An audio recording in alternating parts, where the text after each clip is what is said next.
E os capacitores, que têm a função de armazenar a carga. Então, eles vão juntando carga, eles vão sendo carregados e depois eles podem ser descarregados, dependendo do que a gente quiser fazer.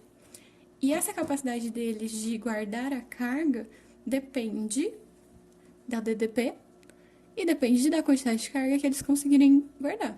Isso é o que a gente chama de capacitância. E ela é medida em F.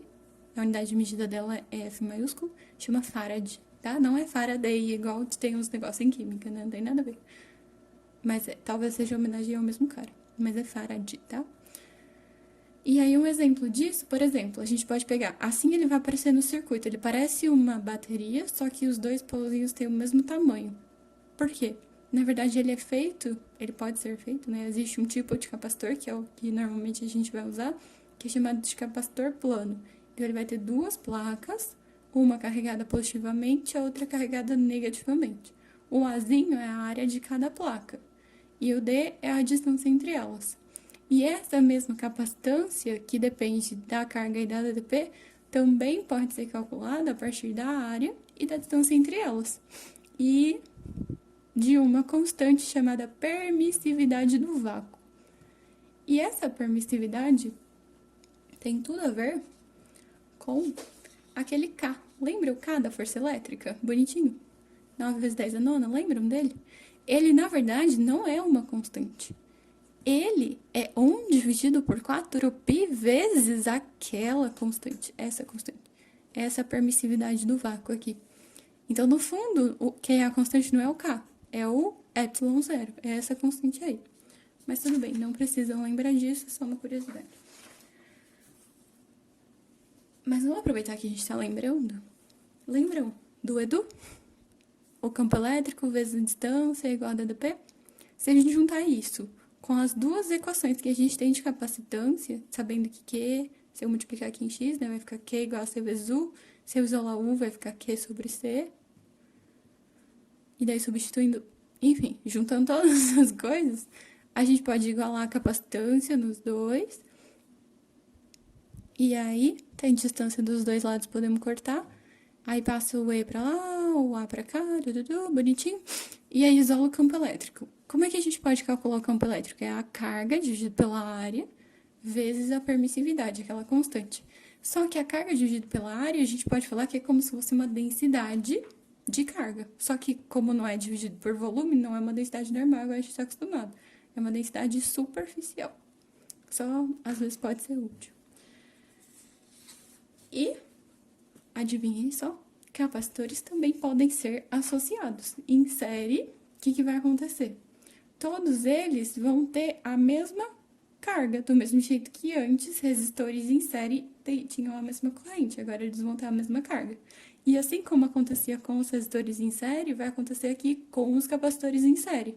A DDP fornecida vai ser igual a soma de todas as DDPs de cada um deles. Pode ter 10, né? Vai ser a soma dos 10. Eu fiz um exemplo para 3. E o que vai ser o equivalente? Então, a gente vai usar as formulinhas que a gente já está acostumado para descobrir qual é a relação entre as capacitâncias e a capacitância equivalente. Como? Então, lembra, capacitância, carga dividida pelo DDP. Se eu multiplico em X, eu posso inverter esses dois, né? Então, U é igual a Q sobre C. Se eu substituir isso em todos eles, eu vou chegar aqui 1 dividido pela capacitância equivalente é igual a 1 sobre C1, mais 1 sobre C2, mais 1 sobre C3, e vocês já viram isso em algum lugar. Que é bem parecido com o que acontecia nos resistores, só que em paralelo. Então, basicamente, é o contrário. O que acontece com os capacitores aqui na formulinha, tá? Não tem nada a ver, de fato, o que acontece lá. O que acontece de fato continua sendo igual, a soma das DDPs e a DDP fornecida. Mas na hora de fazer a conta, como a fórmula é o contrário do que era do URI era diretamente, lembra? Aqui vai ser inverso. Então, a equivalente vai ser a soma do inverso de todas elas. Então, como a fórmula é a mesma, vou valer aqueles mesmos casos especiais de quando só tem dois. Fazer produto pela soma, quando tem iguais, fazer a capacitância dividido pelo número de capacitores. Mas pode acontecer, em vez de eles estarem associados em série, de eles estarem associados em paralelo. Em paralelo, o que eles têm em comum? Todo mundo tem a mesma DDP. Se todo mundo tem a mesma DDP, quer dizer que a soma das cargas é que vai dar a carga total que a bateria é capaz de fornecer. E se a gente usar a mesma formulinha, só que multiplicando em x de fato, então Q vai ser igual a C vezes U, a gente pode substituir aqui. E todo mundo vai ter a mesma DDP, então a gente pode cortar a DDP de todo mundo. E adivinhem só, quando a associação é em paralelo, a capacitância equivalente é igual à soma de cada capacitância, seja lá quantas tiverem. Então, nesse caso, é mais fácil ele estar em paralelo do que em série. Então, vamos entender de fato o que acontece. Imaginem que aqui a gente tem uma bateria, o circuito tem uma chave. Lembra o que é uma chave? É um negocinho que pode fechar e abrir. Então, se tá aberto, não passa corrente, não tá acontecendo nada. Se fecha, passa corrente. E aí, quando começa a passar corrente, o capacitor vai começar a ser carregado. E conforme passa o tempo, ele vai carregando cada vez mais, até que chega na carga máxima que ele conseguiu. E o que a gente pode imaginar? A carga que ele consegue guardar vai depender da DDP fornecida pela bateria, que é o U. E a gente pode fazer um gráfico de Q por U. E com esse gráfico de Q por U, sempre que a gente tiver gráfico de Q por U, a área vai ser numericamente igual à energia potencial elétrica que esse capacitor consegue armazenar. E a área do que forma isso aqui? Aí eu pintei de verdinho aqui para vocês enxergarem, é um triângulo. Área de triângulo, lembra? Base vezes altura. Então, base, U, vezes altura, que é o Q, dividido por 2.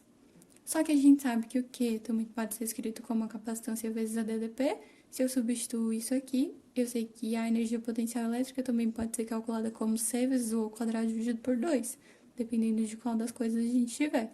E em qualquer associação, a energia potencial equivalente, né, a total, diríamos, é a soma de todas as energias potenciais elétricas que tiverem armazenadas nos circuitos. Mas, de fato, ao longo do tempo, quando ele está carregando ou descarregando, a coisa é um pouco mais complicada do que parece. Porque a carga ou a descarga é feita exponencialmente. Eu não sei se vocês já viram isso em matemática, mas exponencial quer dizer, esse numerinho E é como se fosse π. Tem aquele valor todo gigante específico, só que não é o π, é uma outra constante. Chama número neperiano, que é a base do logaritmo natural. Não sei se vocês já estudaram LN. Se vocês não estudaram, perguntem para o professor de matemática. Mas o que é importante vocês saberem? A carga e a descarga, ou seja, o quanto a carga elétrica varia com o tempo, durante um carregamento ou durante um descarregamento, varia exponencialmente. E a DDP também. É a DDP do capacitor, tá? Não a DDP da bateria. A DDP da bateria é a DDP da bateria. Ele carrega quando eu ligo a bateria, tipo naquele circuito que a gente tinha falado aqui. Quando eu fecho a chave, ele vai começar a carregar. E ele só carrega até o máximo. Só que aí se eu tiro a bateria daqui, imagina que eu consigo tirar ela daqui, tipo, coloco um outro fio aqui ligando ele aqui. E aí fica isso. E aí o capacitor tinha uma carga e não tem mais ninguém fornecendo energia para ele, não tem mais uma DDP ligada a ele. Então ele vai começar a descarregar. E toda a carga que ele tinha vai ser consumida por esse resistorzinho que tá ligado a ele. E por isso, a carga em função do tempo depende da carga inicial que ele tinha, né? Nesse caso, uma carga zero. Multiplicado pela exponencial, o expoente negativo do tempo dividido pela resistência vezes a capacitância do capacitor.